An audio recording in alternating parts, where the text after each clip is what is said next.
La evolución de la psicología. La psicología era considerada una rama de la filosofía que se ocupaba del estudio del alma en el siglo XIX. 170 a.C., 399 a.C., Sócrates centró su pensamiento en la ética y la moral, el comportamiento del individuo en la sociedad y la formación de patrones de comportamiento, actitudes y valores son algunos de los aspectos con los que la psicología la trata. 460 a.C., 370 a.C., Hipócrates, padre de la medicina, afirma que el cerebro está comprometido con las sensaciones en el asiento de la inteligencia. Aristóteles, 384 a.C., 322 a.C., nació en la ciudad de Estágira, considerado junto a Platón el padre de la filosofía occidental. Introdujo el término neuropsicología por primera vez. René Descartes, de 1596 a 1650, nació en Francia. Para él lo psíquico es lo consciente. Descartes dice que Dios nos dio la inteligencia y nos puso la naturaleza como desafío. Psicológicas son teorías o concepciones que han sido adoptadas por profesionales de la psicología a lo largo del tiempo. Estas teorías se han desarrollado a partir del estudio de la conducta, los procesos cognitivos y el funcionamiento de la mente humana. La primera escuela que encontramos es el estructuralismo. Esta escuela surgió en Alemania durante la segunda mitad del siglo XIX. Su fundador fue Eduard Timmer, psicólogo y profesor fundador de la psicología estructuralista que se divulgó en los Estados Unidos. El objeto de estudio es la experiencia inmediata dentro del campo de la conciencia. Metodología del estudio, la introspección analítica y experimental. Los temas de abordaje, psicología de la vista y el oído, diversos tiempos de la reacción, fenómenos psíquicos de las asociaciones verbales. Los logros son los énfasis en el método experimental en el laboratorio como fuente para dar datos relevantes. La otra escuela es funcionalismo, considerado el primer enfoque de psicología americano que surgió a finales del siglo XIX y a comienzos de la primera década del XX. Su precursor fue William James, filósofo y psicólogo americano, profesor de la Universidad de Harvard. El método de estudio es la actividad adaptiva en las operaciones psíquicas, la metodología de estudio en la introspección, método experimental y comparativo. Los temas de abordaje como el porqué y para qué de las operaciones de finalidad que cumplen en el proceso adaptativo con el medio ambiente.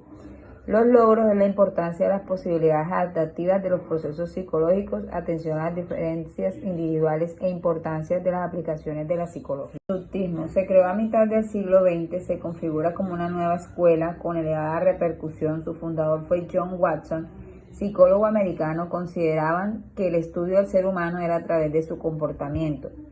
Skinner fue el psicólogo americano que fue quien diseñó siguiendo los principios del conductismo. El objeto de estudio es el comportamiento observable y objetivable. Metodología del estudio es la observación controlada bajo el método experimental. Los temas de abordaje, el comportamiento animal y las contingencias de refuerzo, el condicionamiento operante o instrumental.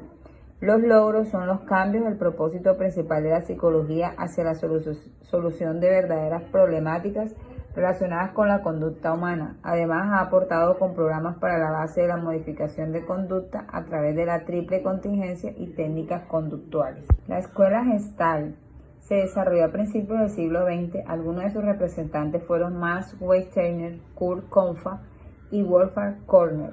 El objeto de estudio son las totalidades presentes en la conciencia. Metodología del estudio del análisis fenomenológico. Los temas de abordaje son las investigaciones referentes al campo perceptivo.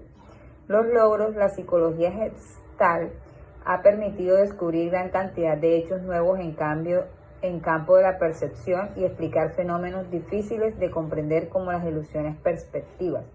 La primicia de los conjuntos ha sido desde entonces tomada como un descubrimiento importante en la psicología.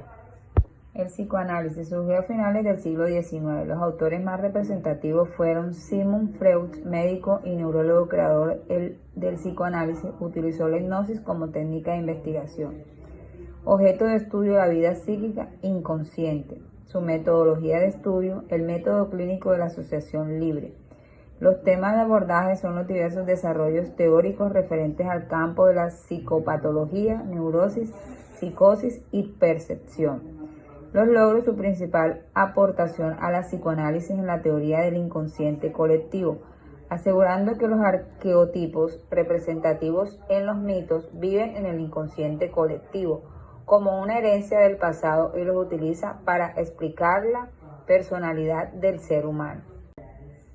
La escuela humanismo es más que un movimiento, es una escuela que reacciona con las percepciones psicológicas que colocan al ser humano como centro de su interés. Abraham Maslow es considerado el fundador de la psicología humanista. Maslow fue un psicólogo estadounidense que vivió entre 1908 y 1970. El objeto de estudio es las significaciones conscientes que permiten la comprensión experimental del hombre. La metodología de estudio es el método clínico de la no directividad. Temas de abordaje: la responsabilidad y la libertad individual. Los logros: uno de los aportes de esta escuela es la terapia humanista y la teoría de la pirámide de las necesidades. La escuela cognitivismo. Piaget es el creador de la teoría cognitivista, que estableció las bases del aprendizaje cognitivo en 1930. Piaget fue un psicólogo suizo que se interesó por los individuos, dan sentido a su mundo y aprenden. Su modelo explicativo del aprendizaje se basa en el concepto de la experiencia y acción. El objeto de estudio son los procesos cognitivos, la percepción, pensamiento, juicio, memoria, etc. La metodología del estudio es el método hipotético deductivo experimental. Los temas de abordaje son los procesos que se llevan a cabo en la adquisición del conocimiento. Sus logros son los aportes de la psicología cognitiva, también se relacionan con la enseñanza. Se considera que el aprendizaje será más eficaz si el maestro gradúa o distribuye mejor la nueva información, de forma que no sature o exceda los recursos cognitivos disponibles de los alumnos.